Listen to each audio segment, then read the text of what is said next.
ऐसा भी होता है। रिम्स के गद्दे तकिए ले उड़े लालू के सुरक्षाकर्मी, तो बिहार में मृत डॉक्टर को बना दिया सिविल सर्जन। नमस्कार, आज आप इस शो में दो ऐसी खबरों से रूबरू होंगे जिस पर एक बार में तो आपको विश्वास नहीं होगा, लेकिन विश्वास करना होगा क्योंकि दोनों खबरें सच हैं। पहली खबर लालू यादव से संबंधित है तो दूसरी खबर बिहार सरकार के स्वास्थ्य मंत्रालय से है। तो आइए सबसे पहले पहली खबर के बारे में जानते हैं। लालू यादव के सुरक्षाकर्मियों का कारनामा। बिहार के पूर्व मुख्यमंत्री लालू यादव अक्सर अजीबोगरीब कारणों से विवादों में रहते हैं। अब खुलासा हुआ है कि लालू यादव की सुरक्षा में लगे जवान अपने साथ तकिया और गद्दा भी लेकर चले गए हैं। ये वाकया तब के हैं जब चारा घोटाला मामले में सजायाफ्ता लालू यादव के अधिकतर दिन रांची के रिम्स में गुजरे हैं और वहां उन्हें खास सुविधाएं दी गई थी। अब रिम्स अस्पताल ने रांची के एसएसपी को पत्र लिखकर गद्दे और तकिए वापस करने की मांग की है। झारखंड के पुलिस विभाग में इस चिट्ठी के बाद से गहमागहमी देखने को मिल रही है। लालू यादव काफ़ी दिनों तक रिम्स निदेशक के बंगले में शिफ्ट किए गए थे। इसका कारण ये था कि कोरोना संक्रमण में उन्हें खतरा था और कुत्तों के भौंकने से उन्हें परेशानी होती थी। उनकी सुरक्षा में तैनात 10 पुलिसकर्मियों की भी सुविधाओं का ध्यान रिम्स ही रख रहा था, इसीलिए गद्दे और तकिए भी उन्हें दिए गए थे। लालू यादव इस दौरान बिहार के विधायकों को फोन कर प्रलोभन देने लगे और नीतीश कुमार की सरकार गिराने के चक्कर में जुट गए। इसका खुलासा हुआ, उसके बाद कोर्ट केस हुआ और उन्हें फिर से पेइंग वार्ड में शिफ्ट कर दिया गया। लालू यादव और उनके सुरक्षा कर्मियों ने बंगला खाली तो किया, लेकिन वहां से तकिए और गद्दे भी लेकर चले गए। रिम्स प्रबंधन ने जब उन जवानों से संपर्क किया तो उन्हें कोई जवाब नहीं मिला। तब एसएसपी को पत्र लिखा गया। अब पुलिस के आला अधिकारियों ने उन पुलिसकर्मियों को आदेश दिया है कि वो अस्पताल की चीज़ें वापस करें। इनमें 2 हवलदार और 8 कर्मी शामिल हैं। उन जवानों को 24 घंटे का अल्टीमेटम देते हुए कहा गया है कि अगर वो आदेश का पालन नहीं करते हैं तो उन पर कार्रवाई की जा सकती है। साथ ही उनसे स्पष्टीकरण भी मांगा गया है। खास बात तो ये है कि ये गद्दे और तकिए भी रिम्स प्रबंधन ने एक टेंट हाउस से भाड़े पर लिया था।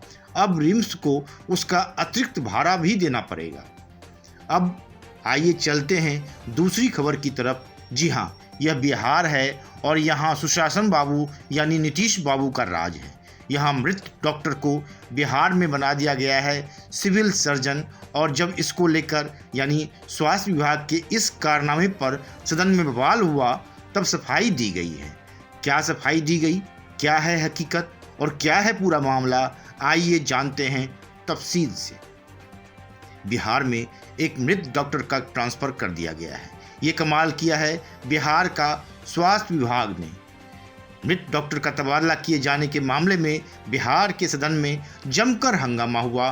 तब सरकार की तरफ से सफाई दी गई। सदन में स्वास्थ्य मंत्री मंगल पांडे ने कहा कि मैं बता दूं कि सिविल सर्जन की जो प्रक्रिया है वो लंबी होती है। जब सिविल सर्जन की पदस्थापना की संचिका बनती है, उसे बनने में 20 दिन से लेकर 1 माह तक का समय लगता है, इसलिए इसकी प्रक्रिया पहले ही शुरू हो गई थी। हालांकि कल जैसे ही अधिसूचना जारी हुई, उसके बाद पता चला कि शेखपुरा में जिनका पदस्थापन किया गया है उनकी मृत्यु हो गई है। तो इस मामले में त्वरित कार्रवाई करते हुए वहां दूसरे सिविल सर्जन की नियुक्ति कर दी गई है। वहीं इस मामले में दोषी अधिकारियों को शो कॉज नोटिस जारी कर दिया गया है।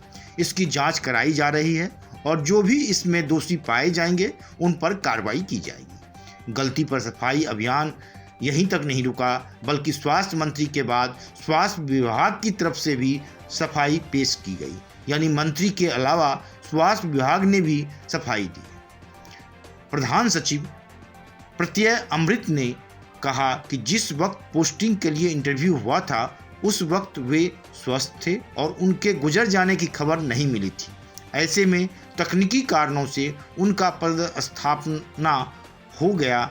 इस मामले की जानकारी मिलते ही जिले के वरिष्ठ डॉक्टर को सिविल सर्जन का प्रभार दे दिया गया है। क्या है पूरा मामला, यह भी जान लें।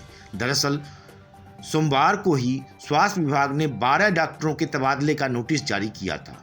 इसमें शामिल 12 डॉक्टरों में से एक डॉक्टर रामनारायण राम की मौत हो चुकी है, लेकिन विभाग ने उनका तबादला करने के साथ ही उन्हें प्रमोशन भी दिया। मूल रूप से भोजपुर के रहने वाले रामनारायण राम विक्रमगंज के प्राथमिक स्वास्थ्य केंद्र में मेडिकल ऑफिसर के पद पर तैनात थे, लेकिन पिछले महीने ही कोरोना की वजह से उनकी मौत हो गई थी। विभाग को इस बात की जानकारी नहीं थी।